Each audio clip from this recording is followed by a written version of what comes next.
प्रातः क्लास चल रहा था। 14 अप्रैल 1968 रविवार को छठी पेज की चौथी पांचवी लाइन में बात चल रही थी कि आत्मा अमर है और बाप कहते हैं सुप्रीम सोल कि मैं भी अमर हूं। मना सोल तो अमर होती ही है, सोल थोड़ी मरती है। फिर मरता कौन है? मरता तो शरीर है ना। तो शरीर मरता है तो अमर कथा कौन सुनाता है? जिसे कहते हैं अमरनाथ, अर्थात जो शरीर से मरता ही नहीं है, वो ही अमर कथा सुनाता है। क्योंकि अमर कथा तो मुख से ही सुनाई जाएगी ना, और शिव को तो मुख होता ही नहीं, वो तो प्रवेश करते हैं मुकर्रर रथ में, मुकर्रर शरीर रूपी रथ में। तो वो मुकर्रर शरीर रूपी रथ वाली आत्मा भी सुनती है, वही हमारा आत्मा है, उसी को सुनाते हैं। तो ऐसे भी कहेंगे ना, मन मना भव है। किसको कहेंगे? बच्चों को कहेंगे कि मेरे मन में समा जा, अर्थात मन कहो दिल कहो, बात एक ही है। मेरा दिल किसके ऊपर आता है? इस षष्ठी रूपी रंगमंच के हीरो पाटधारी के ऊपर आता है, वही मेरा दिल है। कहते हैं ना, जो बड़ा बच्चा होता है वो बाप का लगते जिगर होता है, तो वो उनको कहेंगे मन मना भव है, यानी बाप को याद करो। कौन से बाप को याद करो? हद के बापूजी गांधी जी की बात नहीं है, बेहद का बापू, सारे विश्व का बापू। इस विश्वनाथ में सब आत्माओं का बाप प्रवेश करके ज्ञान सुनाते हैं। उस बाप को प्रैक्टिकल में जानकर पहचान कर याद करो। वो उनको कहते हैं बाप को याद करो। तो ये गुप्त प्रैक्टिस है, मन ही मन के अंदर है, दिल ही दिल के अंदर याद करना है। अच्छा, और ये प्रैक्टिस कोई बैठ करके नहीं होती है कि भाई हठ योग लगा करके, नाक आंख कान बंद करके, प्राणायाम चढ़ा करके जमीन के अंदर घुस के बैठ जाओ, ऐसे होती है? नहीं, ये तो जैसे कि भक्ति मार्ग में यही चलता है। जैसे पढ़ाई में बच्चे जाते हैं, कोई झाड़ के नीचे जाकर के बैठते हैं, तो ये षष्ठी रूपी वृक्ष है। इस षष्ठी रूपी वृक्ष की आयु जब पूरी होती है, संपूर्ण बनता है, तो देखो ये षष्ठी वृक्ष के चित्र में नीचे बैठे हैं ना, कौन? वही बैठे हैं जिनमें मैं प्रवेश करता हूं और नाम देता हूं ब्रह्मा। अब ब्रह्मा नामधारी कोई एक होते हैं क्या? अरे 4 मुखों वाला ब्रह्मा, 5 मुखों वाला ब्रह्मा दिखाते हैं ना। तो ऐसे तो नहीं है कि कोई ब्रह्मा के मुख ही मुख होते हैं, उनका धड़ नहीं होता है। मुख होगा तो धड़ भी जरूर होगा या नहीं होगा? होगा। तो ये ब्रह्मा नामधारी जो विशेष आत्माएं हैं उनमें भी विशेष है। वो झाड़ के नीचे बैठ करके पढ़ते हैं। कौन है? किससे पढ़ते हैं? है? पहले पहले कौन पढ़ते हैं? है? पहले पहले कहेंगे कि तीन मूर्तियां ही पढ़ती हैं। है? फिर उनमें भी कोई मुख्य है? हाँ, वो भी पढ़ता है कि नहीं? अब मुख्य तो मुकर्रर रथधारी है, जिसको अर्जुन के रूप में दिखाते हैं। हाँ, तो ये भक्ति मार्ग में नीचे बैठ करके सृष्टि वृक्ष के नीचे बैठ पड़ते हैं। अर्थात जब संपूर्ण सतयुग, त्रेता, द्वापर, कलयुग, 4 युगों का ये सृष्टि वृक्ष पूरा होता है तो उसकी छत्र छाया में बैठ करके पढ़ते हैं। किसकी छत्र छाया? उसको दिखाते हैं बनियन ट्री के रूप में। बड़े से बड़ा वृक्ष होता है ना, उससे बड़ा वृक्ष तो कोई होता ही नहीं। तो वो तो प्रतीक दिखाया है बनियन ट्री है सागर के किनारे।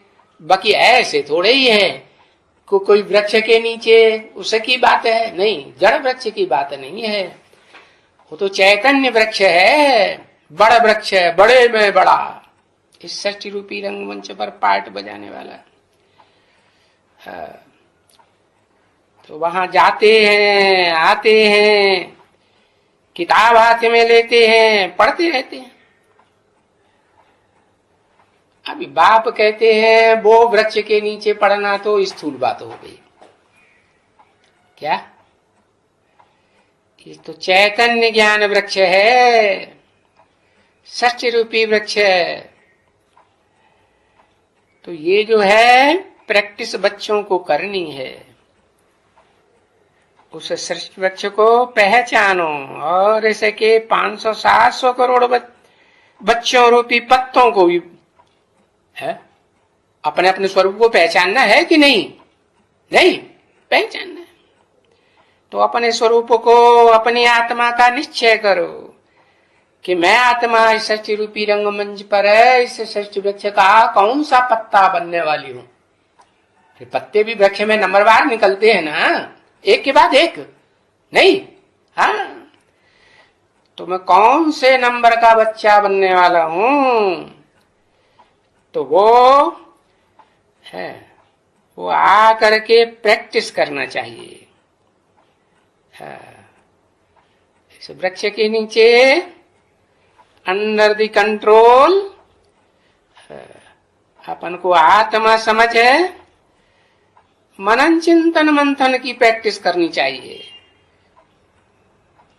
मुख्य मनन चिंतन कौन सा?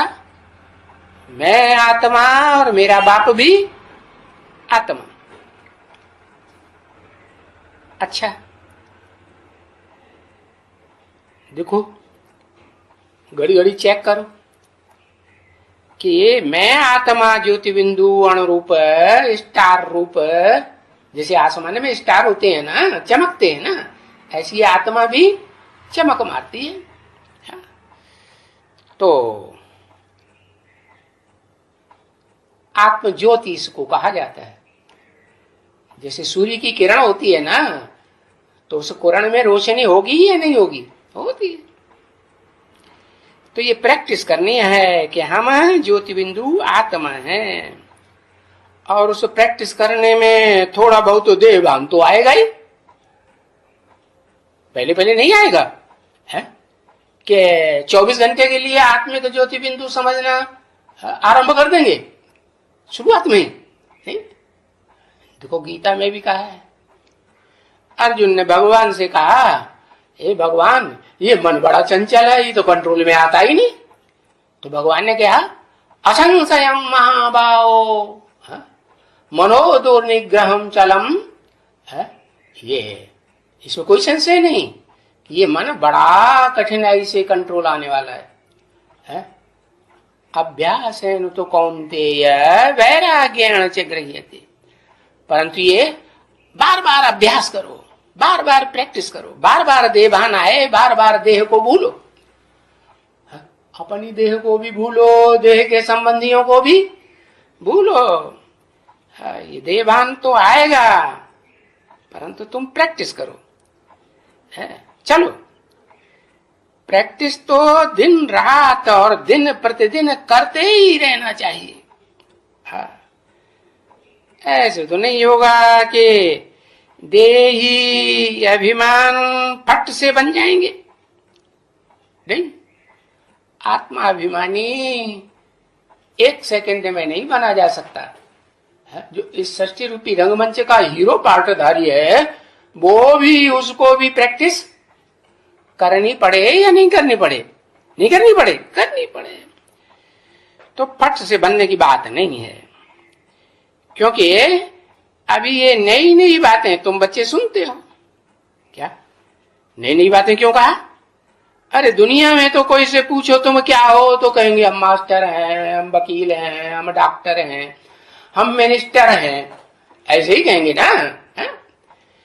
लेकिन अब यहाँ तो बताया जाता है कि क्या तुम डॉक्टर, मास्टर, मिनिस्टर जब पैदा हुए थे तभी थे, है? तो तुम कौन हो असलियत में? आदि से अंत तक तुम कौन हो? है? तो यहाँ नई बात बताते हैं कि तुम पहले भी आत्मा थे, है? माता के गर्भ में प्रवेश किया, है? और गर्भ जब संपन्न बना तो तुमने बच्चे के रूप में जन्म लिया, है? बच्चा बड़ा हुआ तब तुम डॉक्टर, मास्टर वगैरह वगैरह बने। तो मूल रूप में तो तुम कौन हुए? है? आत्मा हुए ना। जो आत्मा के रूप में तुमने माता के गर्भ में प्रवेश किया था, तो ये नई बात हो गई ना। तो देखो, जो बातें तुम अभी सुनते हो, कभी सतयुग में नहीं, त्रेता में नहीं, द्वापर में नहीं, कलयुग में नहीं, जो उन्होंने शास्त्रों में महाभारत में दिखाई दिया। क्या कि महाभारत कब हुआ? द्वापर युग के अंत में हुआ। और उस महाभारत युद्ध में भगवान आया था, है? और वो उसने ज्ञान सुनाया अर्जुन के रथ में। अरे उस समय की बात नहीं है, अभी की बात है। अभी माने कभी? अभी जब एटम बम बन चुके हैं, दुनिया का विनाश होने वाला है। इसीलिए तो कहा अभ्यास है न तो कौन्ते वैराग्येन च गृह्यते, वैराग आ जाना चाहिए इस दुनिया से, है? क्यों वैराग आना चाहिए? क्योंकि सबको पता है इस दुनिया में कि एटम बम इस दुनिया को भस्म करने के लिए बन चुके हैं कि नहीं बन चुके? बन चुके। तो अभी माने कलयुग के अंत में, है? तुम सुनते हो ये बातें नई नई। जो नए नए आएंगे, हैं? आते रहेंगे कि नहीं? आएंगे। वो भी आकर के नई बातें सुनेंगे। हाँ, मतलब ये है नई बातों से क्या? हाँ, नई दुनिया को स्थापन करने के लिए नई बातें चाहिए, नया ज्ञान चाहिए, या वही पुराना शास्त्रों का कचड़ पट्टी, पुरानी बातें चाहिए, है? चाहे वो शास्त्र भारत के शास्त्र हो, और चाहे वो शास्त्र कुरान, बाइबल वगैरह कुछ भी हो, धर्म ग्रंथ वगैरह, है? धम्मपद बौद्धियों का हुआ ना। तो ऐसे नहीं कि उन पुराने शास्त्रों के पढ़ने से, है, कोई तुम आत्मिक स्थिति में स्थित हो जाएंगे, है, बाप को पहचान करके। नहीं, पुरानी बातों से तो इतना कोई अभी मतलब ही नहीं रहता है। तो कोई कहे हम तो देरी से आए हैं। अरे जो देरी से आए हैं तो बाप ने स्लोगन दिया, लास्ट सो फास्ट जा सकता है। लास्ट में आने वाला भी फास्ट दौड़ करके सबसे आगे जा सकता है पुरुषार्थ में। अरे देरी से आए हैं तो फ्रंट माल फर्स्ट क्लास मिल जाता है, पक्का पक्का। पहले तो कच्ची कच्ची ज्ञान की बातें सुनाते थे, बेसिक ज्ञान। पढ़ाई जाती है तो पहले बेसिक नॉलेज, प्राइमरी नॉलेज पढ़ाई जाती है, आए ऊ ए आई ओ औ, ABCD पढ़ाई जाती है ना, और बाद में तो फिर ऊंचा ज्ञान पढ़ाया जाता है। तो अभी तुम लास्ट में आए हो, बाद में आए हो, तो फिक्र करने की दरकार नहीं। अभी तुम्हें एकदम पका पकाया ऊंचा माल मिलेगा, ऊंचा ज्ञान मिलेगा, है कि वही पुरानी बातें मिलेंगी प्राइमरी स्कूल की। पक्की पक्की फर्स्ट क्लास बातें मिलती हैं। जैसे कहते हैं ना कि ये चीज है, यानी गुह्य गुह्य बातें, बहुत ऐसी बातें तुम अभी सुनती रहते हैं और सुन रहे हैं। इन ऊंची बातों से तुम इस दुनिया में जन्म जन्मांतर के ऊंचते ऊंच पद पाई सकते हो। क्या कहा? ऊंच पद पाई सकते हो या नौकर चाकर बनोगे? अरे ये दुनिया में जितने मनुष्य हैं, विद्वान, पंडित, आचार्य, धर्मगुरु, धर्म पिता हैं, ये सब अधीन बनाने वाले हैं। और बाप, supreme soul, heavenly God father, अधीन नहीं बनाते हैं। क्या बनाते हैं? तुमको सदा काल के लिए स्वाधीन बनाते हैं। अब तुम सदा काल के लिए बनो या ना बनो, बार बार देहभान में आते रहो, तो उसमें बाप का क्या दोष? कोई दोष है? नहीं। बाप तो बताते हैं अपन को आत्मा समझो। तो इन ज्ञान की बातों से ही ऊंचा पद पाते हैं। जो ऊंचा पद पाते हैं वो ही पुरुषार्थ करने से ये ऊंच पद मिलता है। तो जिनको ऊंच पद मिलता है नंबरवार, वो तो भाग्यशाली हुए ना, और ही भाग्यशाली हुए। उनका नाम क्या दिया शास्त्रों में? जो सबसे जास्ती भाग्यशाली हुआ, जैसा काम वैसा नाम। क्या नाम दिया है? एक अक्षर लिखो भाई, भागीरथ। भाग्यशाली रथ। रथ माने शरीर। कौन? अर्जुन को दिखाया है ना, ये भाग्यशाली रथ है। अरे शास्त्रों में भी दिखाया, महाभारत में, कि देखो यादव, कौरव, पांडव तीनों सेनाएं खड़ी हुई थी, है, लेकिन तीनों सेनाओं के बीच में एक भी आत्मा ऐसी नहीं है जिसको भगवान ज्ञान सुना सके, सिवाय अर्जुन के। किसी और को सुनाया क्या? एक अर्जुन के शरीर रूपी रथ में बैठ करके वो नया ज्ञान दिया, तो वो भाग्यशाली रथ हुआ ना। तो इसमें तो बहुत ही फारकतियां वगैरह सब दे गया। और यहां भी भले फारकती तो जरूर देते हैं, भले वो पिछाड़ी तक भी फारकती देते रहते हैं। माया पिछाड़ी तक भी फारकती उनसे दिलाती रहती है। जब तक ये लड़ाई पूरी नहीं हुई है, माया की लड़ाई चलती ही रहेगी। ये कभी ऐसे नहीं समझना कि ये माया की लड़ाई बंद हो जाएगी। क्या? कब बंद होगी? जब तक ये पुरुषोत्तम संगम युग है, और जब तक बाप इस षष्ठी रूपी रंगमंच पर पढ़ाई पढ़ाए रहे हैं, मुकर्रर रथ के द्वारा, तब तक ये माया की चटाबटी चलती रहेगी। कभी कायदा है क्या कि लड़ाई चलती रहे? तब तक लड़ाई चलती रहे, तब तक चलती रहे जब तक तुम तो जीतना पहन लो। क्या? लड़ाई चली और कहीं से भी छोड़ दिया, तो बुद्धि में क्या रहे? अरे हम जीतेंगे जीतेंगे जीतेंगे। जब यही संकल्प चलेगा तो अगला जन्म लड़ाई में जाएगा या नहीं? लड़ाई लड़ेंगे कि नहीं? लड़ेंगे।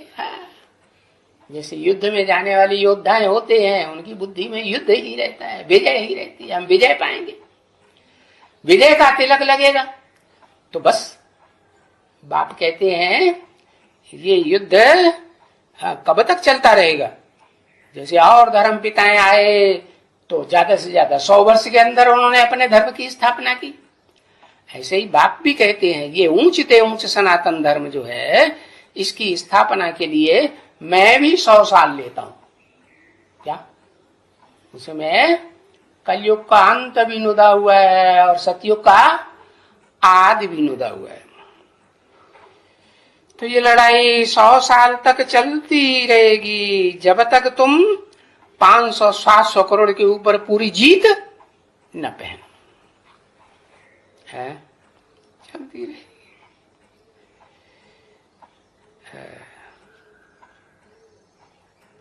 तो जब तलक तुम जीत पहनेंगे है, अनायास ही देखेंगे लड़ाई शुरू हो गई है,